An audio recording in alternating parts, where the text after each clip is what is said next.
This is going to be cool.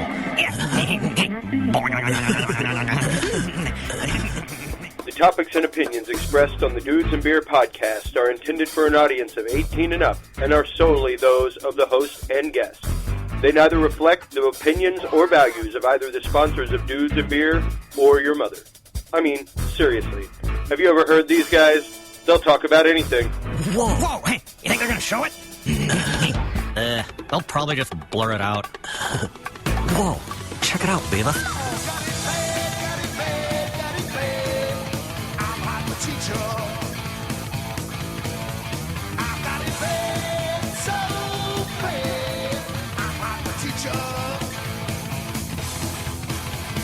Grab your beverages and turn up your interweb.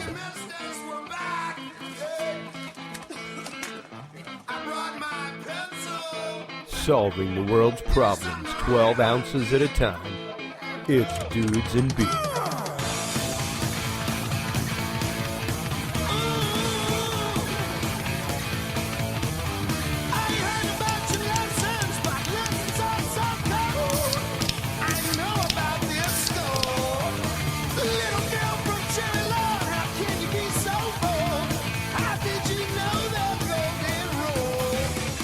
Well, hello everybody, and welcome to another awesome episode of the Dudes and Beer podcast, coming to you live from Austin, Texas, here in the cave. I am Chris Jordan, your host. I am joined this evening by my good friend Nelson Kugle. What up? And my good friend on the phone, Mr. Michael Davis from Mercer, Pennsylvania. How you doing, my man? Hey. Loud shouts out here from Western PA. Love you guys. That's right, buddy. I wish we were having some Yingling draft like we did while we were on the air up there, my friend. That was so absolutely beautiful. Tonight, boys and girls, we will actually be tackling some hardcore issues, starting with the 24-year-old teacher in Houston who has apparently been impregnated by her 13-year-old student. And is facing court charges right now. A teacher in Hutto, Texas, just north of Austin, doing the same thing, as well as the 20-year-old Stanford swimmer who has apparently only gotten 6 months for rape. So that when we come back from this message from our sponsor. Hey, are you a musician? Do you play guitar, bass, or synthesizers? Are you a studio engineer looking for that different sound? Well, fret no longer. Austin Hot Mods is there for you. From Boss to Ibanez, DoD to EHX and more, Austin Hot Mods provides over 50 different modifications and customizations to some of the most popular guitar pedals on the market, from vintage to modern. So if you're looking for that boutique custom sound on a Craigslist budget, look no further. Contact Austin Hot Mods today and mention that you heard it here on the Dudes and Beer podcast for 5% off your first guitar pedal modification. Visit them online at austinhotmods.com. Texas owned and operated and home of the Mod of the Month deal. That website again is austinhotmods.com. Okay, we are back, boys and girls. And Michael, thank you so much for taking the time. You're actually in the car with your family right now, about to talk about some horrifying topics facing our country. How do you feel about that right now, my friend? Absolutely fantastic. Only with true knowledge and open speaking can we solve any problem. True, man. Exactly. And that's exactly what Dudes and Beer is about. It is an open dialogue. It's an open conversation. And to me, it's something that, you know, looking at this case in Houston specifically about this 24-year-old teacher, what's her name there, Nelson? Alexandra Vera. Alexandra Vera. Wow. She was involved with this 13-year-old student and literally got pregnant under the guise of the parents' approval. Exactly, right. Under the parents' approval, which is what blows my mind. Yeah. How do you have a young daughter that's coming up to that age right now, Mike, which is one of the reasons why I wanted you to weigh in on this. Because like when you send your children to school, it is a barrier of trust. There is a surrender that happens on the parents' part. And you know, Waldo, look, go ahead. that is a legal surrender that that the school system takes with your children. Yes. Go ahead on that, son, Mike. We go. We cannot just go and take our children out until they are actually released into our care. Mm-hmm. Yeah, into your custody. You know, it's a little bit more than just a trust issue. There is, when you drop that child at school, taking ownership of your child. Yeah. So, you know, that is a whole new level of not just. We're losing you a little bit, Mike. Okay. Sorry about that, buddy. I know you're busy driving out there in the hills of Pennsylvania. But you're absolutely right, because it is a custodial right. Whenever you turn your kids over at school, whenever you drop them off, whenever they hit that bus, there's a custodial privilege that happens. And that's what those papers that you're sent home with your first day of school and all that is custodial paperwork saying that, you know, at the time that your kid's on school premises, that they are under the custody of the school and the school district and the state. Right. Right. One of the things that's just concerning to me is that she's 24, and I don't know, Mike. Mike Davis. Mike, have you seen pictures of this lady? Yes, I have. Okay. What was your opinion, Mike? The pictures of her? Yeah. Yes. She's smoking hot. Yeah. Right? That's what I. you know, and if you go back and look at some of these cases that have been popping up over the years, you know, there was one out in the Carolinas. There was another one in Texas. You know, there was one out in Arizona. Well, they pop up all the time, and it's the fact of it's been an ongoing concern since of course, when we were in high school, if you recall, right as we graduated, was the first real big national one, and that was the Elizabeth Smart case. Whenever she got out, the boy was over 18, and they actually carried on a relationship afterward. So there was, and granted though, he was a little bit older. He was like 16 years old, something like that. Right. But go ahead. It wasn't 13.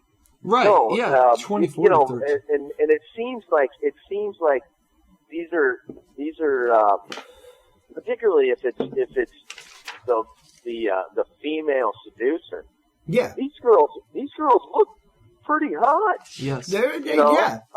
Well, and I think it's a function of power, of being in total control. Maybe their other relationships or whatever. You know, they're not in a dominant position in their relationship. Yeah. And now that they have this stature as a teacher and the responsibility, and you get a control trip out of being able to control these people through really sexual means now. Yeah. Right. You know, it seems to me as, and you and I had talked earlier about the proliferation. We're seeing more and more of these. Yeah. Coming through. Now, I don't know if that's a function of our society, objectifying children. I would definitely say that there's an issue going on. Now, the objectification of children, I don't know, and granted, that's a predilection that some people have. I would venture a guess that there are just as many women afflicted by that predilection and sickness as there are men. The only difference is, much like rape cases where men are raped by women or men are taken advantage of in the office by a female boss in power. Right. How frequently is that reported? Is the question. Correct. That was going to be my other point. Is this just also, or is it a function of the news cycle being 24/7, 365, and 15-minute increments? Yeah. You know, but there's I think that there's definitely something wrong. Yeah. And I wouldn't put it onto the news cycle. I would put it onto decay of society. Particularly, especially, I'm a man of a certain age. I'm 41, right? I just got into the grown folks club, so to speak. And these kids who are under 30, who have grown up on a heavy, steady diet of television and video games. Yeah. Right. Mm-hmm. And we started that. Mm-hmm. You're right. That's utterly our fault. Well, you're right. You were right at the beginning. Yeah. Like, we were there in the 8-bit Atari days, dude. I remember when computer porn, like, I made the comparison not too long ago, the fact of, if you look at modern day GIF sequences, everything that's taken over, where it's like 4 or 5 pictures in a loop, and it's for memes, it's for all kinds of stuff, it's for advertisement. That was the original means, other than ASCII code, painting out a dirty picture, in dot matrix format. The first internet porn ever that was traded was sequences of like 8 or 9 shots put together into a loop. Right. So, and so now, right, so you get 10 years into that, right, where you have these children who are growing up on a steady diet of video games and porn, and like you said, the numbers, the statistics now coming out are, women are just as much consumers of porn as men. Oh, absolutely. On the internet, right? Absolutely. Bigger in some cases. Right, bigger in some cases. You're looking at that whole UK. I was reading about the UK. Oh, look at Japan, man. They freaky in Japan. They freak, right. We need to get Derek Gorman in on that but you can't get those genitalia, man. You got to blur that shit out. Yeah, it's disrespectful to show it. But, really the issue that we're dealing with here is you have entrusted people, like, even if a kid is 17 and the legal age of consent in your state is 17, the fact is, as a teacher, and this is just coming from a teacher's point of view, someone who is a lay teacher, I worked as a teacher at a Catholic school, I was a substitute teacher, I taught kids at my church for years and years, to me, it's something that there is a sacred trust there, and you don't involve yourself. Like, there's a barrier that you do not cross, as Walter Sobchak would say in The Big Lebowski.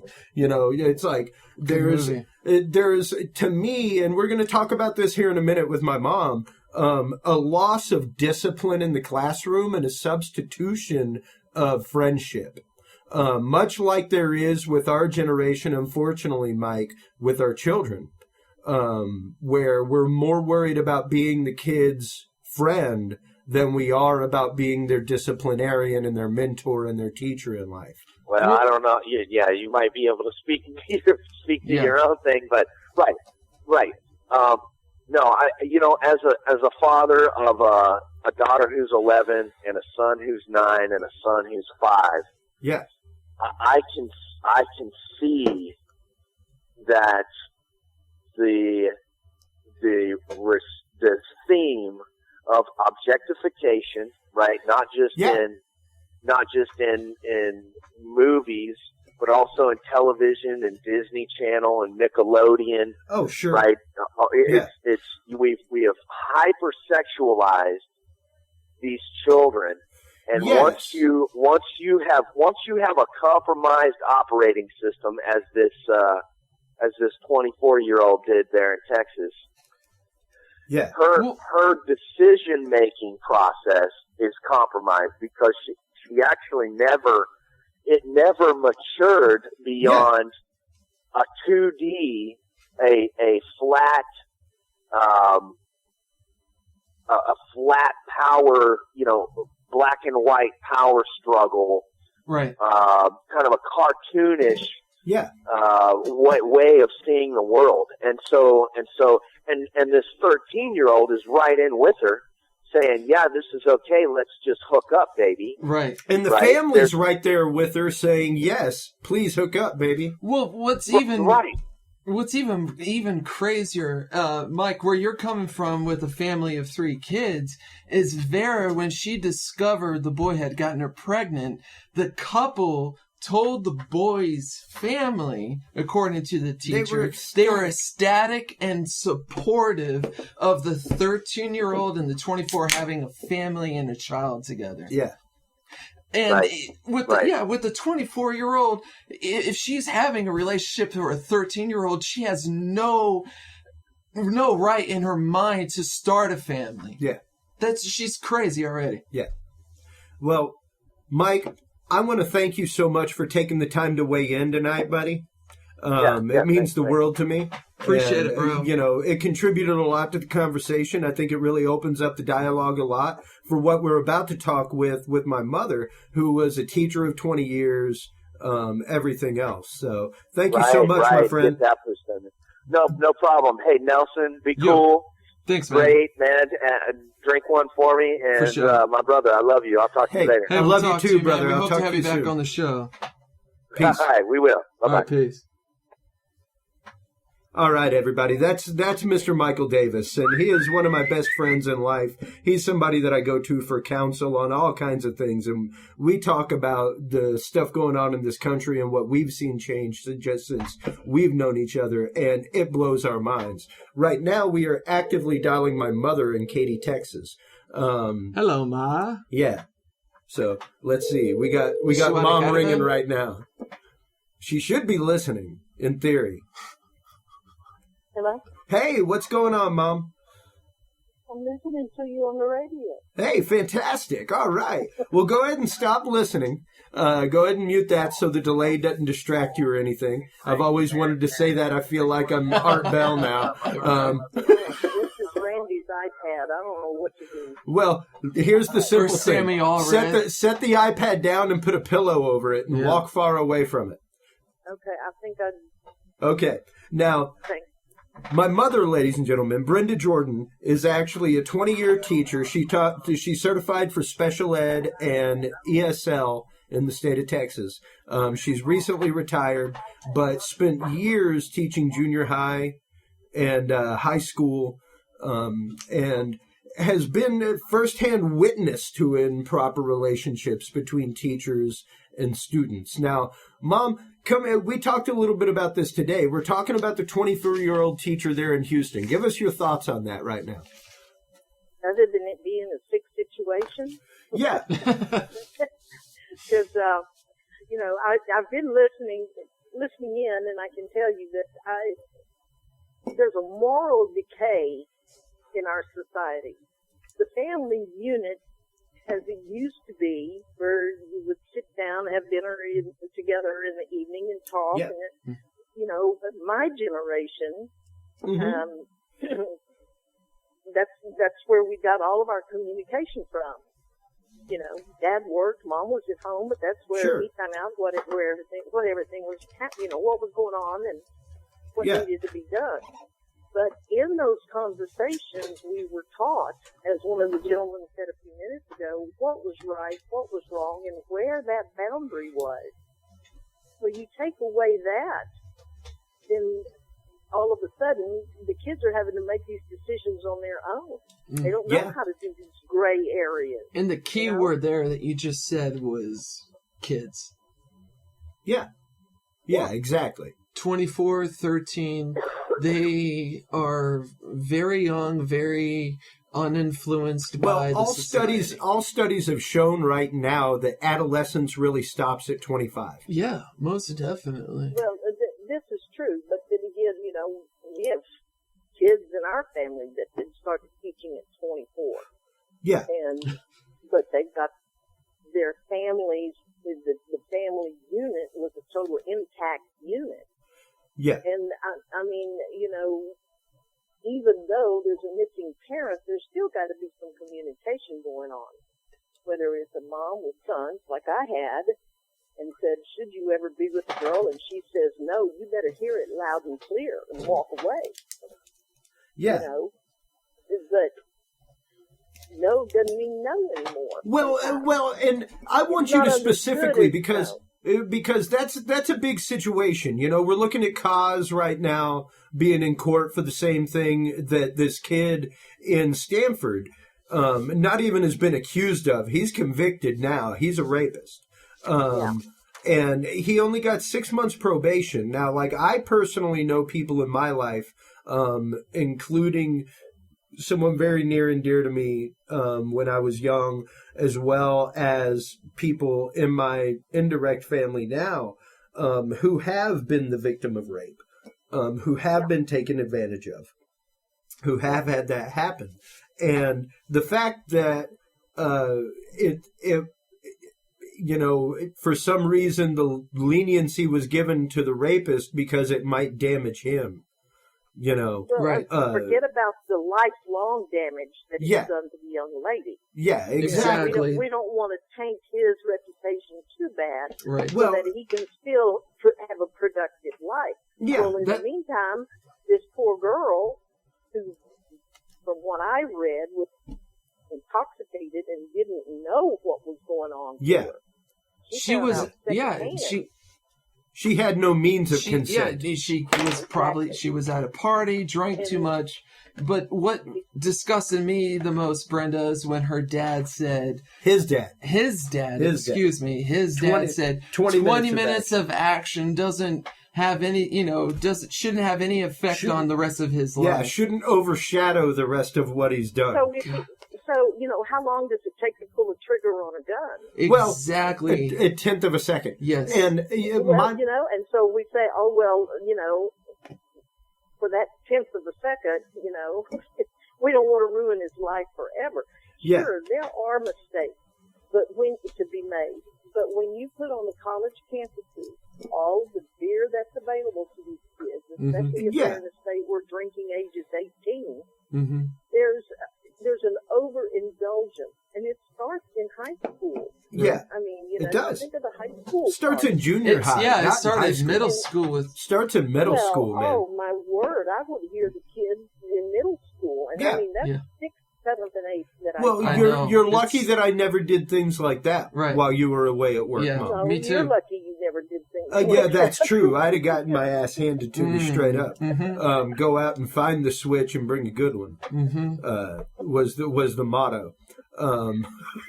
But I'm not laughing because I know that motto. We were talking earlier today, though. Like, there are 188 instances this year. I saw that statistic last night on KXAN, or not KXAN, but Fox here in Austin. They were talking to one of the people from the Teachers Education Association, and there were 188 cases of inappropriate relationships between teachers and students reported between September and yesterday.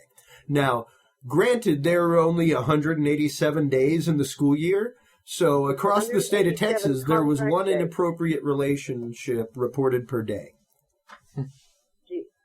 That's frightening. Now, granted, that inappropriate relationship is everything from a teacher being with a student after school and they need a ride home and the teacher gives them one, which is verboten, you're not supposed to do, but it happens. That's an inappropriate relationship. Buying weed from a kid, buying weed for a kid, Even if, it does happen. It does. The district will not, I know the 2 districts I work in, would not stand behind you if anything did happen. Yeah, and like I said earlier, you have been witness to these situations. You haven't just been witness to teachers with inappropriate relationships with kids. You've been witness to rape on campus. Well, that's what they tried or what they tried to label it as. Now, granted, that was. Go ahead and tell the story very quickly, Mom, just in like a minute. Well, there's the 16 and the 13-year-olds involved. The 16-year-old is the male, but they had the young lady on film motioning the young boy to come into the large group instruction room, where the teachers all meet or several classes meet. Yep. Anyway, she's on film motioning him to come on in, and they were caught. And the mother was the one wanting to file rape charges because, of course, that's what the little girl said, to get out of trouble. Sure. Well, when the DA's assistant came over to interview me, because I was the department chair at the time, I just sat and I listened, and she said, they're going to go kind of hard on him because she's a special ed student. I was the department chair for special ed at the time. And I said, well, so is he. She said, he is too? I said, yeah. And she says, well, what's his eligibility? I said, he's ODD. And she looked at me. I said, oppositional defiant disorder. In other words, he doesn't understand the word no. And she just kind of threw her hands up and she said, DA won't even move on this. She's a special ed kid.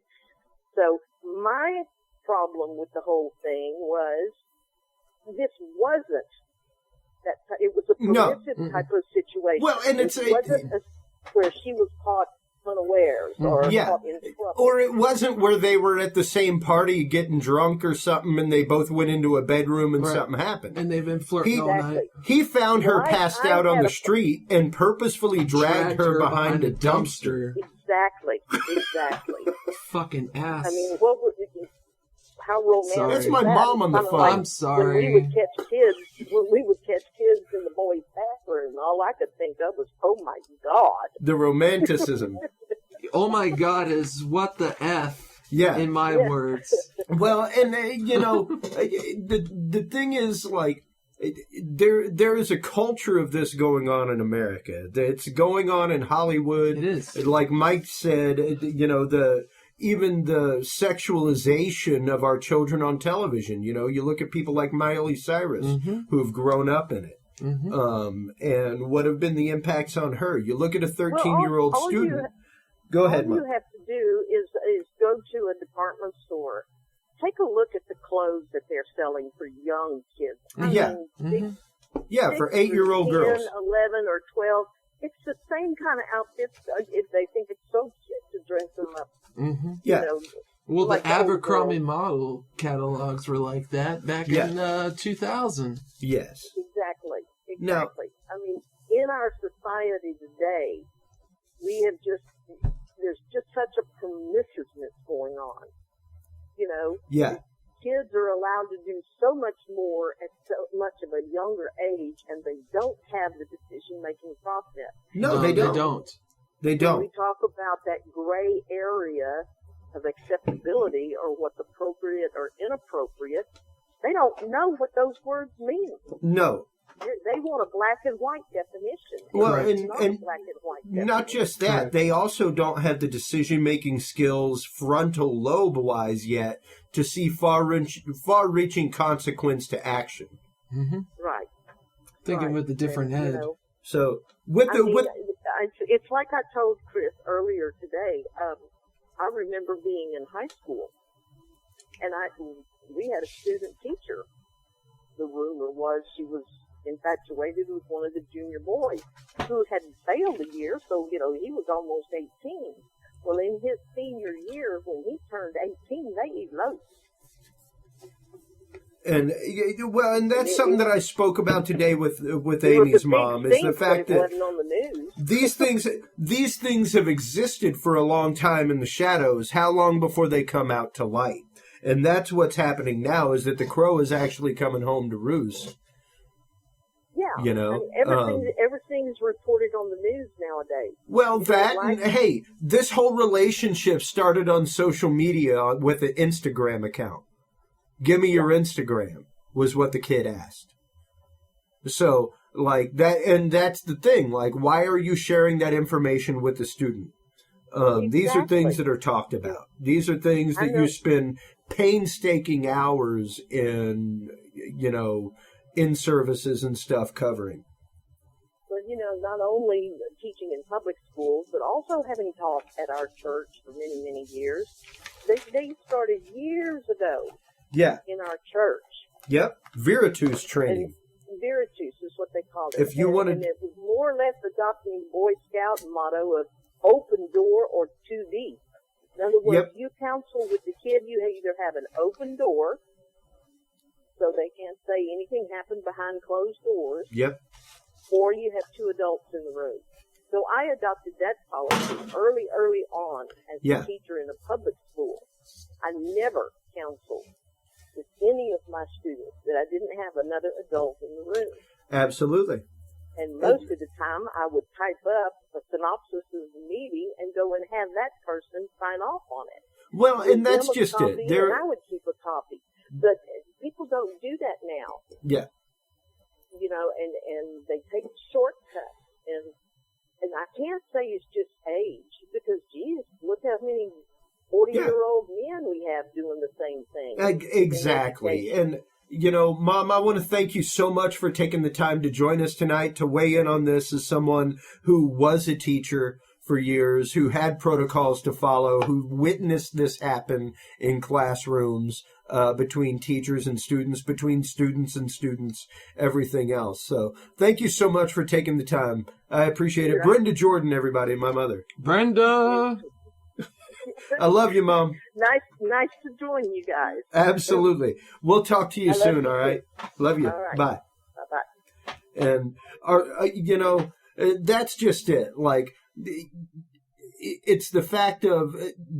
They go through training. They take abnormal psychology. They do this kind of stuff. But what's freaky is the fact, like my mom said, we had to, with our church, even if we wanted to teach and volunteer, we had to take classes. Right. And it was like a 2-day long class that you went and took, and then there was a test, and it got signed off on. In public schools, it's not that way. Right. You take your abnormal psychology and they give you like an hour-long seminar to watch online, and then you type in a little digital document saying, yes, I've watched this. Right. Yeah. There's no test for competency as to whether or not you understood it. Exactly. And the comparison I made with my mother earlier today was actually Catholic priests. Right. You know, and the distrust with them because of the situations. And as someone who studied to be a Catholic priest, like, we went through intensive psychological examination. Right. Like, stuff that you got to be a true sociopath for sure to hide from. Most definitely, man. So, on that note, we're actually going to get a hold of Matt Fitzgerald now. Should we give a shout out to Steve Bishop? Steve Bishop out there working hard at Austin Pizzas. He must be working hard. How about he's out there flipping the dough. Yeah. The Centers of Attention, the band that he and Nelson are both in, actually have a show this weekend at a local festival. So he took the weekend off and was not able to be here tonight, which hurt because it was his topic, and it was also the fact of like, hey, dude, like, you inspired the intro. Right. Well, we're actually driving by Austin Pizza Garden, or Austin's Pizza right now. Yeah. Let's wave out at them. Hey, buddy. Hey, can y'all see us? Hey, we're waving at y'all. And with us right now is Matt Fitzgerald. How you doing tonight, buddy? Hey, what's up, fellas? How we doing? Doing great, my man. You were up there in the Big D, my old stomping grounds from college. How you liking it up there? You know, it's great. It's great. I'm doing a corporate training for my new job, and I got us set up with a hotel room and you know, some of the fixings and whatever. It's not a bad situation. I can't complain. Heck yeah, man. Good for you. Congratulations on that. How's that means Long that you are Island? going places. Yeah, how is that Long Island? Oh, it's not a Long Island. It is a Tokyo tea. So take a Long Island, take away the splash of Coke, and put a splash of Midori on top, and that's what I got. So all right. Sipping on that for an hour now, listening to Rock you boys. on. Well, Nice. brother, we got about 10 minutes left in this broadcast. I want you to weigh in on not only, like, as the youngest member of the podcast, the one closest to age to this freako teacher, who is actually, like, scary hot. Like, where do you weigh in on topics like that as far as, you know, teachers getting involved with students? The football teacher in Hutto who got involved with a student who was 16, and the 20-year-old in college who was only given 6 months for the rape of a fellow college student. Go ahead, brother. Lay it down. Here's what I'm going to lay down for you boys, and I got a couple of points, and I'm going to make them quick because I'm on the phone. Okay. All right. So, as far as it goes with teacher that slept with her student, yep, it's fucked. Okay, I mean, it's a situation that it happened for a number of reasons, but it shouldn't happen. It shouldn't have happened for a very large number of reasons. Yeah. Okay. I also want to make a comment that in this sort of situation, if the roles were reversed and it was a male teacher and a female student, it would have been significantly different. The way we're looking at it in the media and the way that the school district and the police are looking at it. Well, okay? I think lot of... go ahead. Well, because, I mean, you know, like, here's the thing. When you're looking at a 13-year-old boy who slept with his teacher, his friends are all going to come to him and be like, hey, you're a pimp. Right. And a girl who is 13 who sleeps with her teacher, her friends are all going to come to her and call her a slut. Or the football coach, as the case is in Hutto, where it's a 26-year-old football coach and a 16-year-old kid. And the DA calls the coach a fucking pedophile. Yeah. You know, and the difference here is the fact that, at least to me, that the parents apparently knew and approved of this situation in Houston. They approved of the fact of a 24-year-old being knowingly sexually involved. She's not going to be a their registered minor sex son. offender either. Well, that's a situation where if the parents know about it and it is a relationship and it is whatever, okay, is it right? Not necessarily. But, I mean, that's on a case-by-case basis. Like, it sounds fucked up to the rest of us. But, I mean, if these parents are saying, well, we were okay with it and this person was, like, involved with, you know, our son and was part of our family and, like, blah, blah, blah, I mean, love takes a lot of forms. And I'm not supporting anybody in this situation. I am just saying... No, you're going devil's advocate here. Okay, I'm just saying that is, you know, like if that truly is the case... It's a valid thought form. Right. Like, I mean, you know, nobody knows for sure. But especially when you see it on the news and you hear about it and whatever, it sounds totally fucked. Well, and to me, though, even from the parents' point of view, just like we've said about, you know, kids using drugs, kids drinking early, stuff like that, like, they don't have the cognitive reasoning yet to know what the long-term implications are, and the fact and studies show, even impartial studies show, that those things will inhibit brain growth at the age of 13. Right. So, you know, even being exposed to this situation at the age of 13, is the kid, like, mentally prepared for that in life is the question, which is why the parents are possibly facing charges. Go ahead. Sorry. Well, and I will ask, you know, I will ask the question, or I will pose the question briefly, you know, like, when I was 13, 14, you know, like, I was, you know, attracted to other people in my class, and there were some things that happened, and there was some of this, and there was some of that, whatever. Now, this situation is different because you're looking at potentially a predator situation. Yeah. Where the older individual was a predator and the younger individual was a victim. Okay. Yeah. There is a sort of potential that this you know, younger person was as involved as the teacher. Again, just playing devil's advocate, whatever. But it looks really bad, and it sounds really bad, and you need to understand that if you are like look, that is bad. Like that is bad to anybody else out there. Even if your intentions are like wholesome and real, it's bad. Yeah, I feel though that the younger was more the predator, while the older was the victim. I don't know about that, dude. We don't know that. None of us know that. None of us know that. I mean, it is a hairy situation. Right. I'm not stating it it's really just an opinion. Yeah. Yeah. No, absolutely, which is totally valid. So it's a hard situation, and it's obviously taken to national news, which is, you know, like having a field day with it. Yeah. I did. Whether, I had a field whether day. whether or not the intentions were, you know, truly like loving or not, or wholesome or not, or like whatever. I mean, I I guess wholesome is the wrong word because, Well, whether or not they were properly placed. Yeah, a 13-year-old getting a 24-year-old pregnant, I mean, I don't know anybody who would call that wholesome. No. Unless it was an arranged marriage from like the 17 or 1600s. Well, and granted, there are still cultures that have arranged marriages. There are still cultures in which, and Hispanic culture is one of them, where especially in South America, it's not unusual for a kid at 13 to be promised to a girl and be married, right. Come the time they're 16 years old. Right. My friends, John and Ginger Crawford, who now live in L.A., that grew up here in Texas, in Sweetwater, actually were married by parental consent at the age of 16.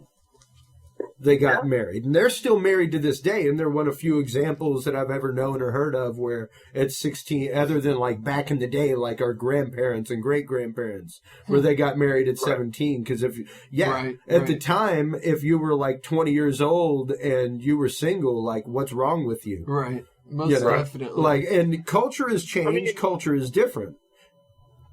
Well, I mean, the biggest thing is, like, love manifests itself in different ways for different people all the time. I mean, you can't count on it. You can't, whatever. And that was really the topic of this episode, was the twisted concept of love in America. Because, as we've said before, a 13-year-old just doesn't have those cognitive abilities yet. Do they really have a true concept of love yet? I'm 40. And I waited till I was like 35 to get married because I was really trying to find someone that I felt that love, true love, real love was there. It wasn't based on anything else. Right. It was based on true self-sacrificing love. Well, but nowadays kids mature much faster than even I did or you did or whatever because of social media, interconnectivity, all of those sorts of things. So for kids nowadays, I mean, it is a different thing. Love means a different thing to young people nowadays. Oh, absolutely. What it means to you or what it means to me. Yeah. Okay. So I mean, it really is something that it's gone through these serious phases and these changes that nobody has any control over. Exactly. Briefly before we get done with the podcast. Yeah, we got about a minute left, so go ahead, brother.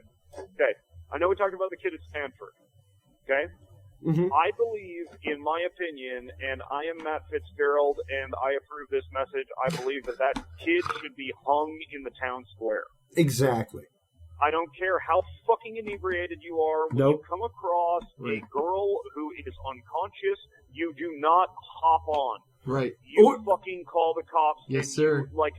Or you be a fucking chivalry motherfucking human goddamn man and help her. Yeah. Never in my drunken state have I dragged a passed out woman behind a dumpster. It takes a certain type of person. Yes. It takes a certain type of person to another human being. And his fucking dad needs to understand that.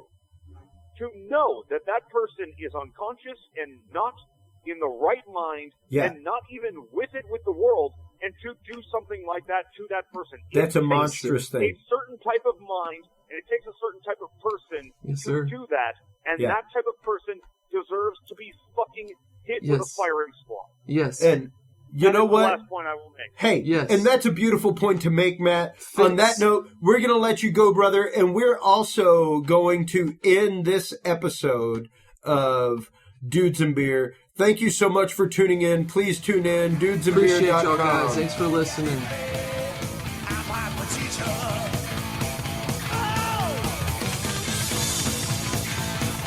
You've been listening to the Dudes and Beer podcast. Visit us online at www.dudesandbeer.com. Find our audio streams on soundcloud.com and spreaker.com/Dudes and Beer. Follow us on Facebook /Dudes and Beer. Thanks for listening, everybody. And until next time, drink responsibly.